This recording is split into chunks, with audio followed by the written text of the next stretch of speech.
Alrighty guys, we're back for Big Red Artifacts, and this is a Dragonstorm Standard brew, and I'm Red Cat. Let's briefly go over the deck, then hop right into some Ranked. We're going to be ramping into this beautiful top end. We have a 1-of Portal to Phyrexia, ought to do the thing. We have a couple Ugin, Eye of the Storms, nice.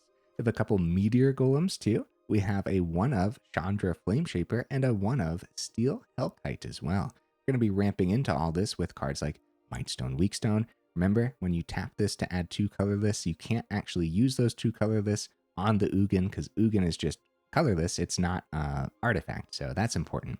But you can use Hedron Archive to ramp into the Ugin quite successfully. So all 4 of those making the cut. We also have a couple Cultivator's Caravan here too. 3 mana, 5/5, crew for 3 vehicle, where you can just tap it to add 1 mana of any color.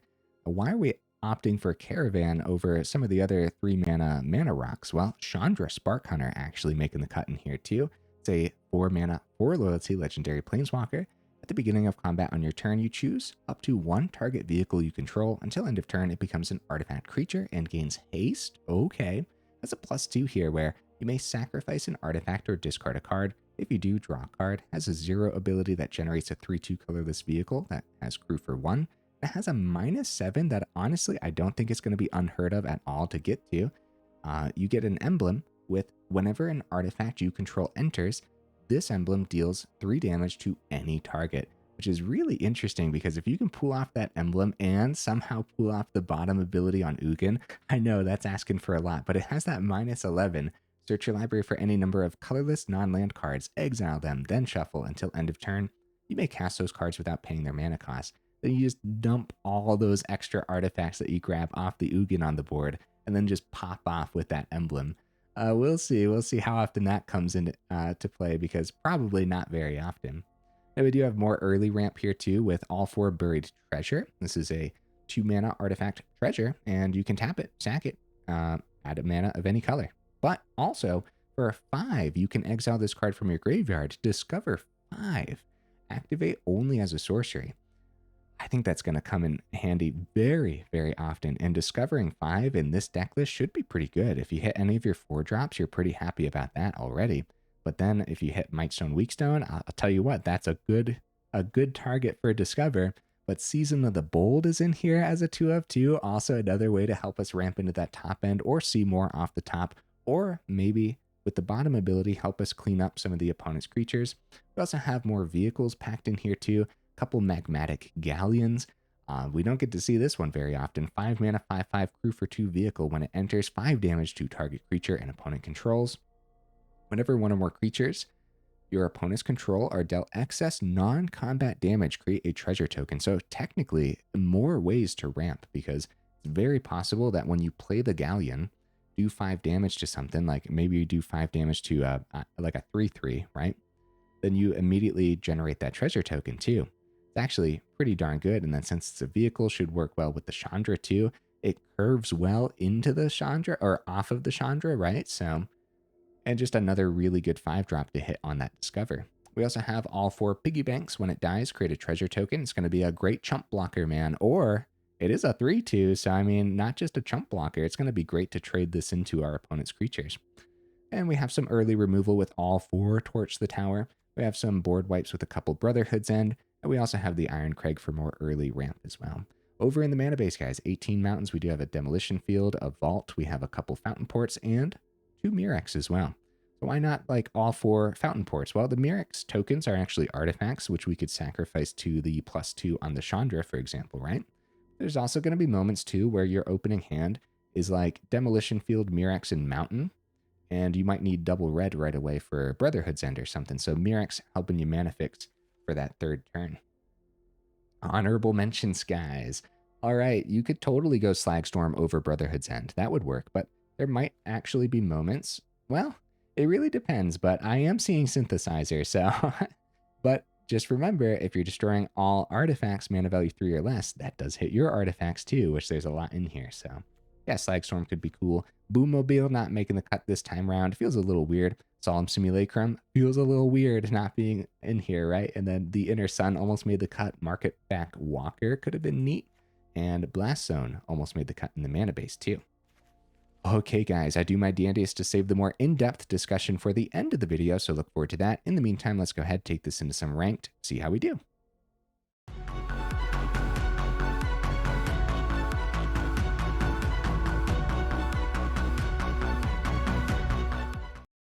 Right into that first game. What am I expecting from the build? I'm expecting fun. All right, Big Red is one of my all-time favorite things, and Big Red Artifacts is also one of my all-time favorite things. So I'm excited, man. We go first. Let's keep it. 24 total mana. Should be more than enough to see what we need to see to get into this ramp. And then any top end that we see too after we actually get our third. There's our third mana. Good to go, right? All right, get the Piggy Bank down. Burst Lightning probably should have made the cut in the honorable mentions too, because if you prefer Burst Lightning over Torch the Tower, then that would totally be fine. And there might be some actual moments. Hey, ramp, let's go. The question is, do we want to convert that treasure token into the archive? And Saltai colors? No, probably not. Probably just want to go Caravan, wait on the archive. Hey, come on, top end. Yeah, against Saltai colors, they know how to pop artifacts, so got to be a little cautious, just in case they're rocking the Terrace under, or anything that pops non-land permanents too. Mirrex is pretty good. I'll be 3 open, get the other Caravan down. It'll be 4 open, actually. That's crazy, man. Oh, if it lands. Okay, it does land. That's good news. All right, let's see if the Caravan comes down. Nice. And we still have 2 mana open. Now, in that scenario, if we had a 2 mana card, converting like the treasure token back into a Piggy Bank would actually be really good. Duress, Torch the Towers out of here. We have 1, 2, 3, 4, 5, 6, 7, 8, 9 mana, guys. Ooh, Steel Hellkite. Good draw. Literally anything that we could play from our top end would have been a good draw, though. Let's be real. Also, we have card draw on the archive, too. But we'll keep the Mirrex open. Yeah, converting the treasure into a Mirrex token would be pretty good. See if Steel Hellkite actually lands. Yeah, if they're okay, nice. Beautiful. All right. Now Mirrex token is open. You know what? Maybe we swing. Maybe we swing instead of Mirrex token. Yeah, we don't know what we're up against is the problem.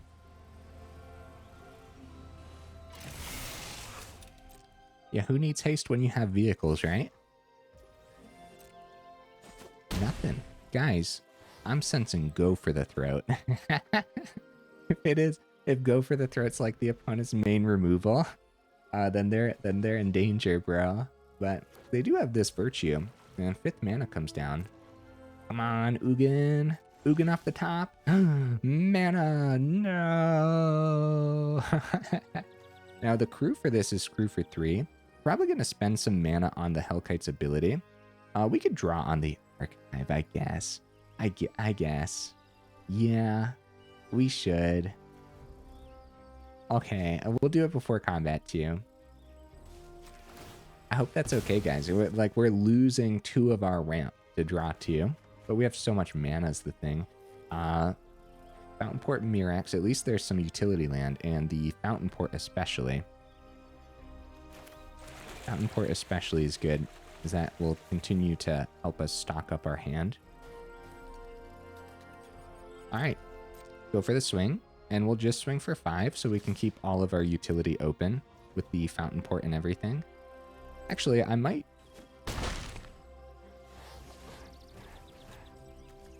Yeah, we're going to wait till the end of their turn, because we might need to generate some fishies and stuff. 1, 2, 3 for fishy.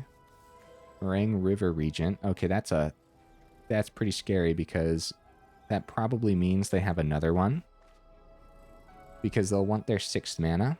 If it comes in untapped, they play the River Regent, they bounce Hellkite and a Caravan or something.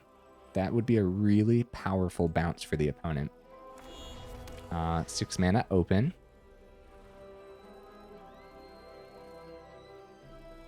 And before they bounce the Caravan, we'll want to make sure we tap it for mana. Use it. I'm wondering if draw on Fountainport is better than anything else. Probably. Popping the treasure for it. Then we won't have the 3 open for the Mirrex, unfortunately. That's okay, though. That's okay. Get that card draw. Yeah, they're keeping everything open. It's more mana, guys. We only got 24 in here, so at some point, we got to find more top end. Buried Treasure is really good. Now we're talking, huh?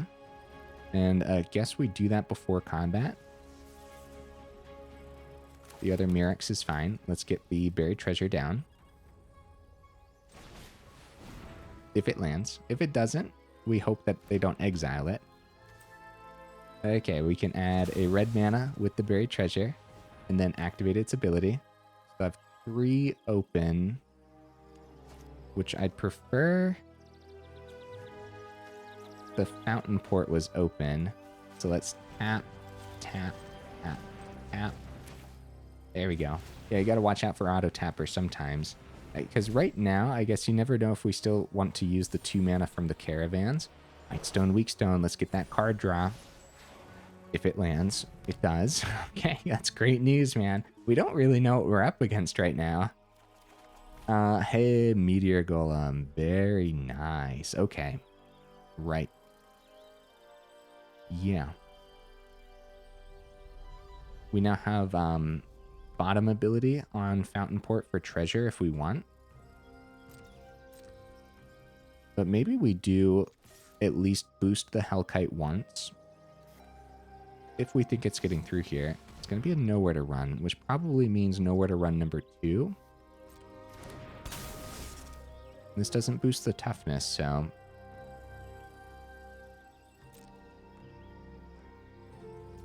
Are they gonna... No, they're just gonna take less damage here. Down to 10. Yeah, I'm gonna keep the Fountainport open then. Go Buried Treasure. And still have Fishy off the Fountainport, which is pretty good. There's a lot going on here, man. And not knowing what we're up against is also kind of scary. Ooh, the bargain. Okay.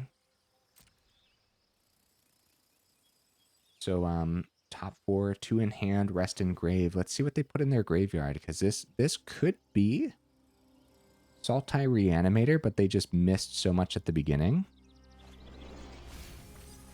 No, Urtai, River Regent, I guess Sultai Midrange. They're going for like a value build, right? Cornucopia. That should be pretty good for them if they can start gaining 3 from like Bargain. Or other Sultai cards.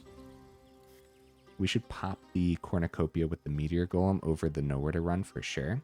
Because we don't have to worry about Ward and Hexproof in this deck list anyways.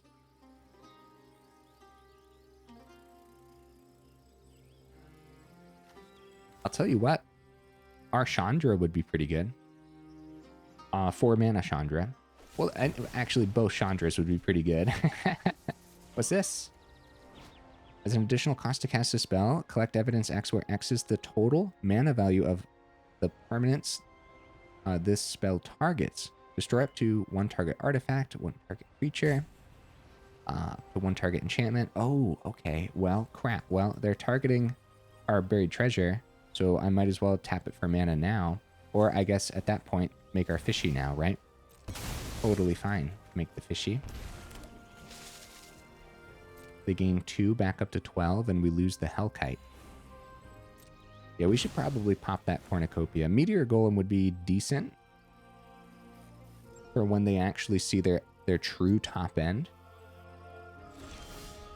Ooh, Flameshaper can copy the Meteor Golem, though. If we get to keep the Meteor Golem around, dude, how fun's this, huh? Ooh, buddy, this is fun. We still have 5 open for the buried treasure, too. Or we could just swing for 5 off the Caravan. That's actually probably a little better. Right? Probably. And we still have 3 open for another fishy next turn. Down to 6. Flameshaper's crazy. If we get to keep Meteor Golem on the board, the Flameshaper has the +1 ability, create a token. That's a copy of target creature you control, except it has haste. And then you sacrifice it at the beginning. Or, yeah, beginning of the end step. Deadly cover up. Okie dokies. Okay, they still have 2 open. And we still have Fishy for the turn. Now, Chandra also has a +2 ability.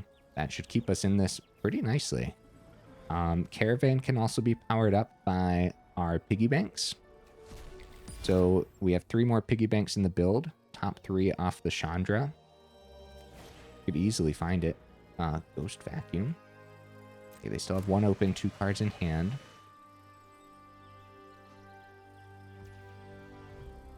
Okay. Fountainport. Fishy. I guess the Mirrex token. I'm not really sure why I'm generating Fishies over Mirrex, but we're probably okay. So Buried Treasure could also be good to find something that can help us push this damage through. I'm pretty sure we just want to go Flameshaper though, right?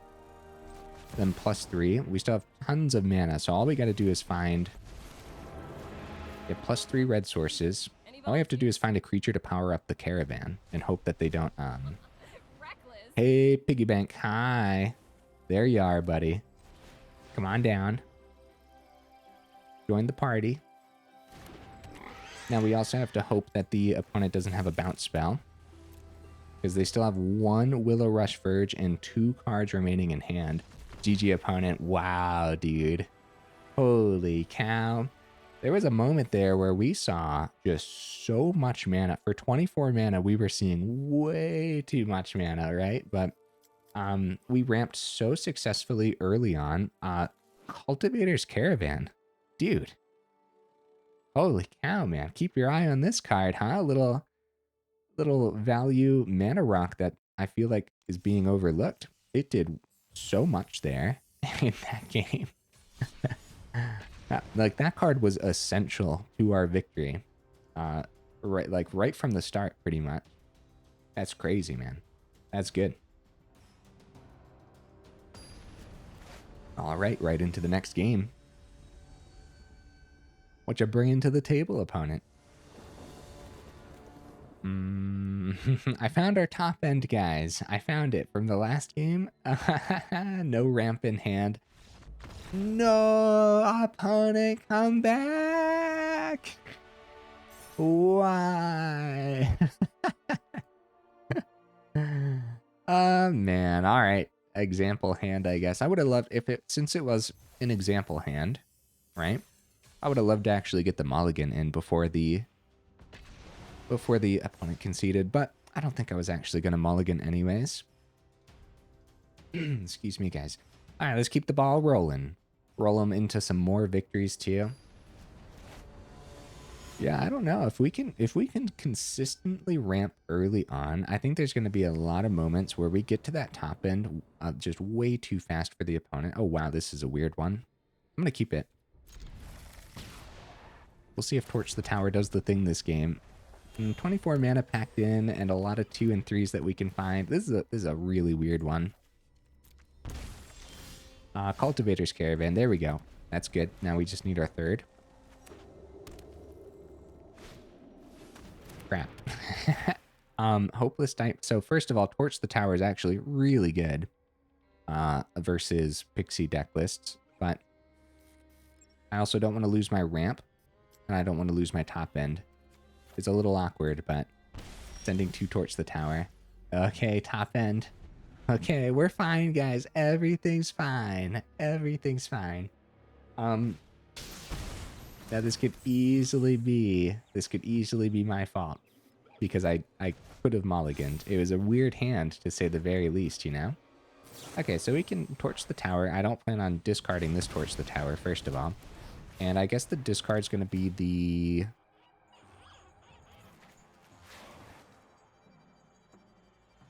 Problem is, Flameshaper helps us see more off the top, which is probably going to be essential versus Hopeless Nightmare just draining our hand completely. So I guess Meteor Golem. Oh no, guys. Oh no. Like I said, I found our top end. That's funny, man. Okay. Yeah, like I said in the example hand, there we go. Hey, the opponent's missing their third too. That's great news. It's kind of like an even playing field now. Although I guess we missed it for 2 turns in a row. Oh, there's no way I discard Ugin. Flameshaper's the discard, and we want to keep the ramp from the archive. Yeah, they've played Hopeless Nightmare. This will be the 4th time, right? So losing 4 cards to Hopeless Nightmare, it's gonna be really hard to come back from this, because there's no guarantee that we don't lose the Ugin. Like this turn, I guess they would have played a 3rd Hopeless Nightmare from hand. So if they do bounce Hopeless Nightmare, then we discard the archive, and then we see untapped mana off the top, and we'll have Ugin, and then Ugin can pull us back. Yeah, right now we have 6 mana. No! Momentum Breaker pops vehicles. Oh no, guys. Brutal, brutal stuff. Since we're at 8, we should probably go Galleon for 5. We get treasure off of this, although Archive gets us to 7. But we're at 8, guys. We can't take too many more swings from their pearls and their pixies. This still generates a treasure, so we could still see an untapped mana off the top too. We don't find the untapped mana, but I stand by it, huh? Also double Ugin in hand. We could pop the archive. So if it does come down to it, we could pop the treasure, pop the archive. I hope it doesn't come down to that, right? Hopefully they don't have 2 pieces of discard. And guys, we're on an equal playing field because the opponent's been missing their 3rd. It's like they're going to bounce the Momentum Breaker. Thank goodness, dude. I can't discard any more cards. But they do see the archive sacrifice too. So they know that we can restock our hand before like losing anything important in hand. So they go Momentum Breaker to pop the Galleon, which is pretty good. That's pretty good for sure. And they still have the 2 swing on the Sun Pearl because that flashed out last turn. Okay. Down to 6. Now Ugin. Okay, Mirrex is pretty good. We'll have 2 open. Plus on this. Yeah, we can successfully play Mirrex and use it. Well, first of all, what's the exile here? Momentum Breaker? We don't have a creature or vehicle. We just start discarding off that. But we're taking damage from the Pearl. They've already seen 2 Pearls and a Pixie. I guess I'll hit the Pearl and start gaining off the Ugin and not worry about the discards. Especially since we're drawing here too. The Demolition Field. Okay, so we're back up to 9. Ugin's established. What can we get done here now that Ugin is on the board? Get lost, opponent. Well, the good news is we have Ugin number 2, which is brutal stuff, actually. Check their mana base. Yeah, we're going to get the Fountainport down now. We'll go ahead and get Ugin number 2 down. And then Momentum Breaker this time for sure. But also the Hopeless Nightmares need to start going as well. All right, +2, back up to 12. More mana. I don't know why it's more mana, but it's more mana. We could draw off the Fountainport, but we'll go ahead and wait till the last moment for that. Since we won't have any mana after that. And we'll pop the map token to do it. Well, that's actually the only thing we can do to draw on the Fountainport. Okay, hopefully it's not another Get Lost. The opponent is finding their mana now. Sheoldred. Nice, dude. Okay. Right before that lands, we want to get the card draw in. Pay the 2. Map token. All right, buried treasure. Now we're talking, huh? Now we're talking. Chandra, hi. Okay. Let's get the buried treasure down. Exile the Sheoldred. That's good. That's really good. Now we can draw on the Ugin because we still have so much mana. It's more mana too. Huh. All right. Well, Chandra, come on down. And I suppose, yeah, good game, opponent, good game. I mean, now we got the engine going. We knew that they missed the second get lost. If they were able to get rid of the second Ugin, I don't think they would have conceded either. But two Ugins in the deck list for a very good reason, bro. And yeah, the only thing that balanced that match was the fact that the opponent missed mana. Actually, they missed the third longer than we did, right? So yeah, that balanced it out a little bit, where they had more to do early on and we didn't, but yeah, kind of balanced it. Or we might have actually ended up getting a little lucky at the end, especially since we saw both Ugins too, so cool, really cool.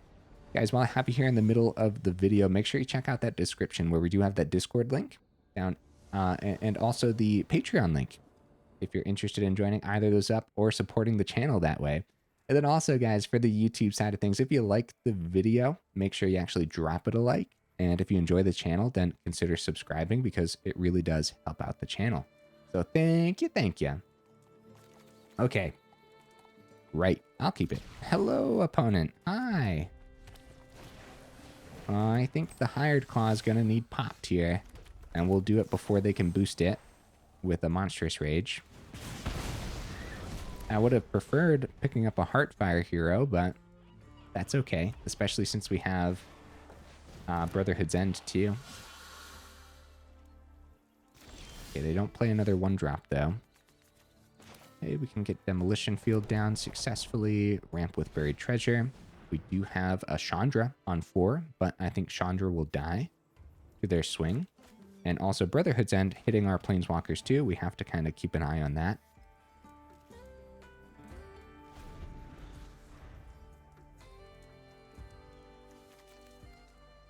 Yeah, going right into 4. We'd prefer Archive, probably. Trade in the Buried Treasure for an Archive.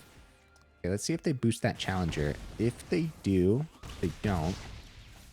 This is probably a worthwhile Brotherhood's End, right? We get to keep the Buried Treasure around. It's a 2-for-1. I hope they don't get the Challenger above the 3, because they could with a Monstrous Rage. But you'd think that they would have done it last turn, so. However, you never know.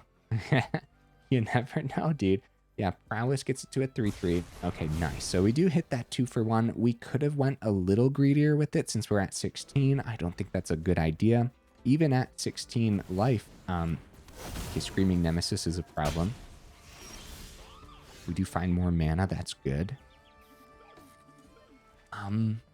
We could discover on the Buried Treasure, see what we could find.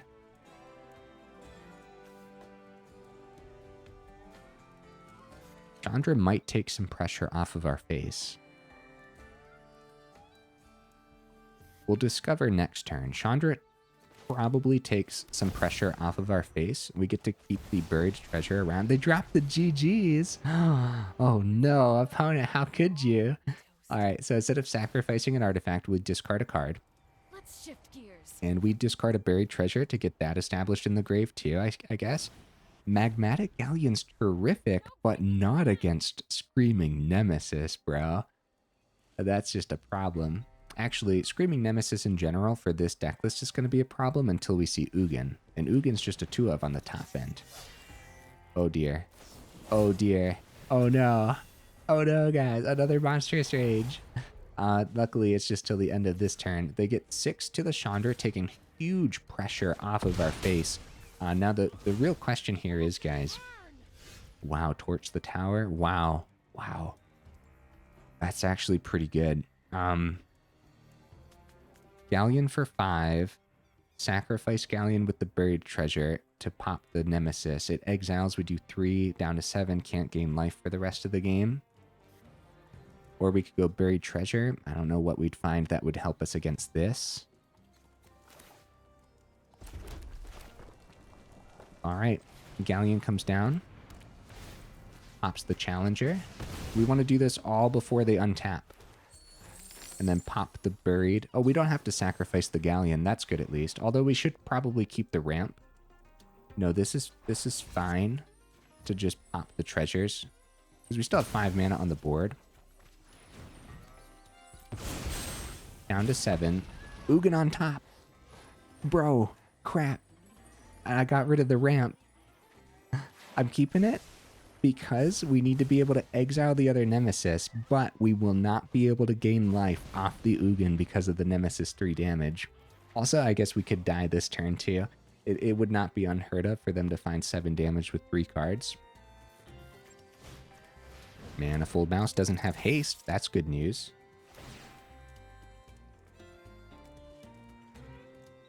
Okay. Okay. So we're 2 away from the Ugin. We're going to go Buried Treasure, and we're going to find it right here, guys. Or just find a way to survive. Discover 5. We could find Removal. Piggy Bank. Perfect. That is perfect, dude. All right. I'm really hoping that they are missing. Yeah, we don't want to swing with the Galleon. We are on the defense, period.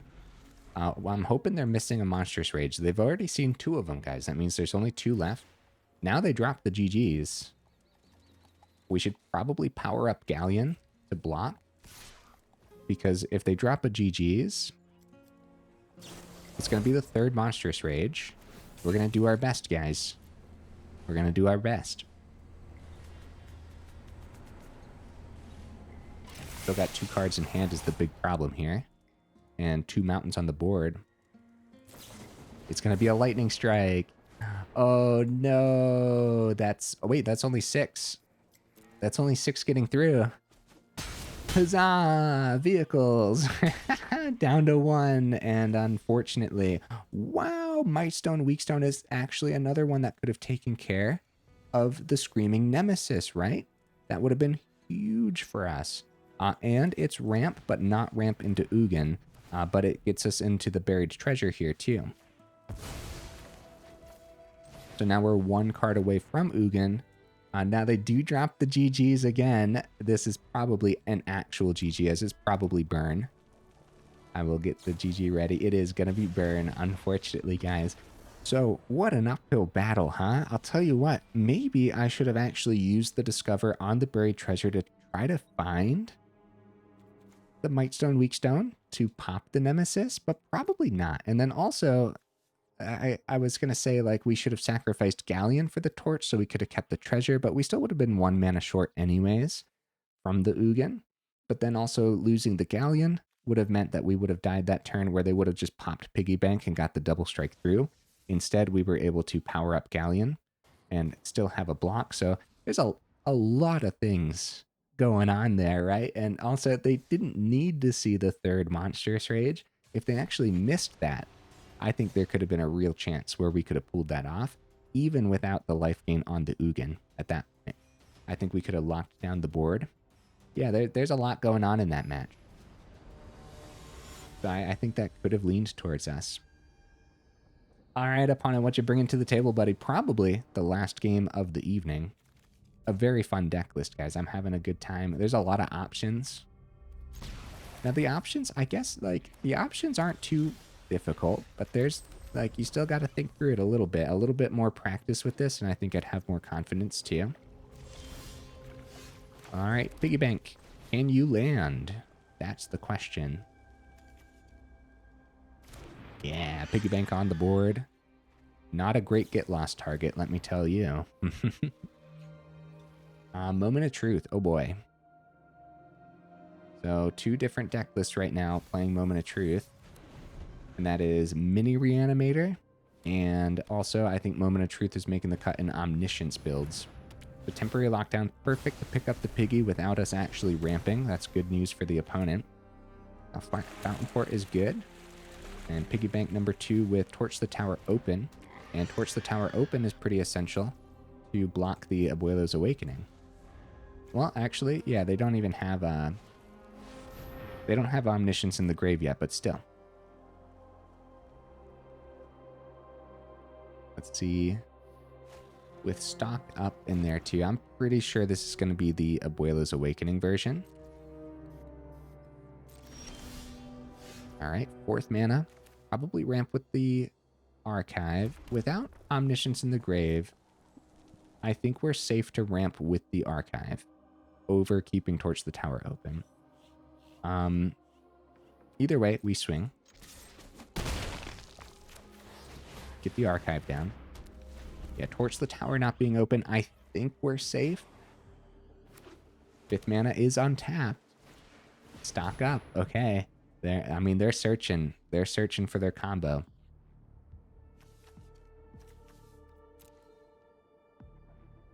Now, in hand, I mean, we're not going very fast right now, but I mean, even an Ugin wouldn't be able to help us versus the Omniscience combo.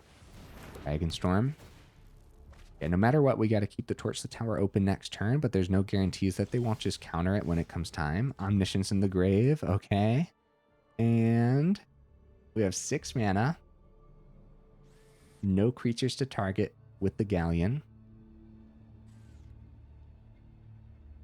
Fountainport still chilling. I guess we go Hellkite because I forgot to play my mana at the beginning. So now we actually have the red source open for Torch the Tower. Either way, if they counter the Torch the Tower, we're dead next turn anyways. So yeah, we'll see. We'll see what we can pull off here. Yeah, with 2 stock ups, there's no way they missed, right?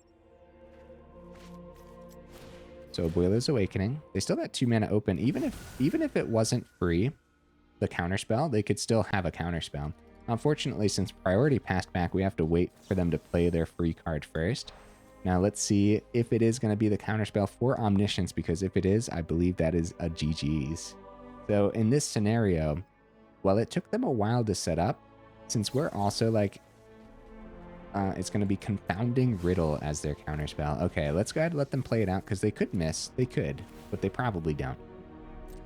Anyways, since we're also like doing a mid-game thing, we just didn't go fast enough to beat the Omniscience. Invasion, I think that's all they need, right? I think that's technically all they need. Yeah, then Jeskai Revelation. Let's see, let's do that. Let's let them do the cycle at least once here. 4 damage, create the monk, and then they play Invasion, and they want to bring Jeskai Revelation back from the grave. Okay, yeah, so that is the complete cycle. Hey, good game, opponent. Hey, let's give you the fancy pants GGA. And we'll go ahead and concede. You guys know I don't like conceding. I do like to let the opponent play it out, but we have been conceding against Omniscience builds because the cycle takes a while, and I also know that that is a lot of buttons to press for the opponents as well. It's a brutal deck list to go up against, and I know a lot of you guys really don't like going up against it. It's one of the... Actually, I don't know if I've ever seen more comments against a deck list before, funny enough. So, yeah, the Omniscience builds are very disliked for, I guess, good reason. They're brutal. They're so consistent. And if you are doing the mid-range or the slower pace thing, you're in danger. And if you're doing the fast-paced thing, I mean, I guess your best bet is hyper aggro versus Omniscience, right? Before they get to their turn 4. Because I feel like they don't miss it very often on turn 4. It's pretty consistent, you know? So if they go first, then yeah, hyper aggro could probably still get there. I don't know. You guys let me know in the comments. How have you been faring against the Omniscience builds? Big Red Artifacts. Here we are again, guys. I like it. I like it a lot, man. I'd do 3 Ugins if I had 3 Ugins. I don't, unfortunately. I'm just going to keep the 2. For me right now, it's not worth the craft. As time goes on, I might get the 3rd one randomly. So once I get the 3rd, I'll be happy about it. But at 2, I'm fine with 2 in the builds for now, right? But I think I would play 3 if I had 3. Portal to Phyrexia. Did not do anything today, unfortunately, but it could have been pretty good. This also could have been a great one against the mono red, but how the heck are we going to get to 9 mana versus mono red, right? Now, we ramped pretty well with the Mightstone Weakstone there for a moment, but without the archive on the board also ramping us too, I'll tell you what, all 4 archives for a very, very good reason. Speaking of archive, just like the bottom ability actually helping us draw is pretty essential. Once you actually have done your initial ramping, you don't need too much mana after that. So just restock your hand and continue your engine, right? So archive bottom ability draws us cards. Chandra also draws us cards. Whether you're discarding, that's filtering, right? Or you could sacrifice one of your artifacts on the board, and that's technically card draw with the +2. Now Ugin, top ability, +2, also helping us draw cards. Fountainport, sacrificing tokens, of course, treasure tokens, all that. I'll tell you what, Get Lost is everywhere. There's going to be a lot of moments where you pop the opponent's map tokens that they gave you, right? So more card draw with the Fountainport there too, and seeing more off the top with Season of the Bold, card draw on Mightstone, Weakstone, extra cards off the top off of Chandra, Flameshaper as well. And if you're using Buried Treasure as ramp later on, discovering 5, it kind of feels like 5 mana draw a card, but also play it. That's what it kind of feels like, right? But I won't put that over there in the list of card draws. So we can't look at this list and say it doesn't have enough card draw. Let me tell you what, man, that's a chunk of ways to see extra things off the top. Oh, I guess the Vault too, but that's also a discard. You have to pay 3, tap it, discard a card. Look at the top X cards of your library, where X is the number of artifacts you control. Put one of those cards into your hand, the rest on the bottom of your library in a random order. So what this does is it's a great way to cycle out a card, but if you have a lot of artifacts and you're looking X on the top, if you're looking like 5 cards deep and you're filtering out that way, that's actually a really powerful filter and not going to be unheard of at all to have the 3 open mana to tap this, especially when we have like Mightstone, Weakstone, and the Archive being able to tap for 2 initially anyways. Irencrag, didn't see it today. I think this is going to be a terrific one of, so definitely worth it. And the Cultivator's Caravan. What a little MVP, dude. I'd play more of these. How many do I have? I don't have I don't have more, unfortunately. I only have 2, and that's probably another one that's not worth the craft for me, right? At some point, if I get the 3rd or the 4th, I'll be pretty happy about that, and we'll try it out and maybe some vehicle builds, or at that point, big vehicle, right? You want to ramp into those top end vehicles, but also have this awesome early game vehicle. And crew for 3 is not going to be unheard of at all. In this deck list, Piggy Bank crews it up easy peasy. So, and then Meteor Golem crews it up easy peasy too. And then all those creatures obviously crew up the Galleon because the crew for 2. And the Galleon makes a lot of sense as a 2 of as well. This is a really neat version of Big Red Artifacts, guys. And every time I visit Big Red Artifacts, I try to do something a little different. If you guys can't tell, like this time round, we don't have Cityscape Leveler, and I didn't even put Cityscape Leveler in the honorable mentions, but it could have deserved the honorable mentions for sure. The Unearth ability really comes in handy, of course, too. Being 8 mana instead of 7 for the Meteor Golem is one thing, but another thing too is it's a cast ability. Whenever you cast this spell, right, it's not an ETB ability. Well, why do we care about that? Well, that's because of the +1 on the Chandra. So realistically, it's not like there's not too much in here as to why we should care that the Meteor Golem is an ETB. But another reason to go Meteor Golem over the Leveler is just 1 mana cheaper. And 1 mana could mean the difference between life and death. Actually, it does mean the difference between life and death very, very often.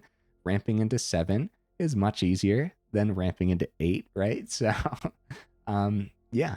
But either way, there's other big red cards that we just don't have in here, or big red artifact cards that we've played with in the past very often that I just didn't play with today, right? Because it's fun to try different things and go different routes. And this was definitely a different route, and I really had a good time with this. Something I could note, we didn't see Season of the Bold today either. I do think this is actually going to be pretty good, especially if you're up against a fellow mid-range player. But I could also see dropping them or dropping down to 1. And why? If you drop it, you probably want to go up more 5 drops, maybe a 3rd Mightstone, maybe a 3rd Galleon or something too, or both, right? But I think you still want 5 drops because Buried Treasure is a big part of the deck list. It's a 4 of in here.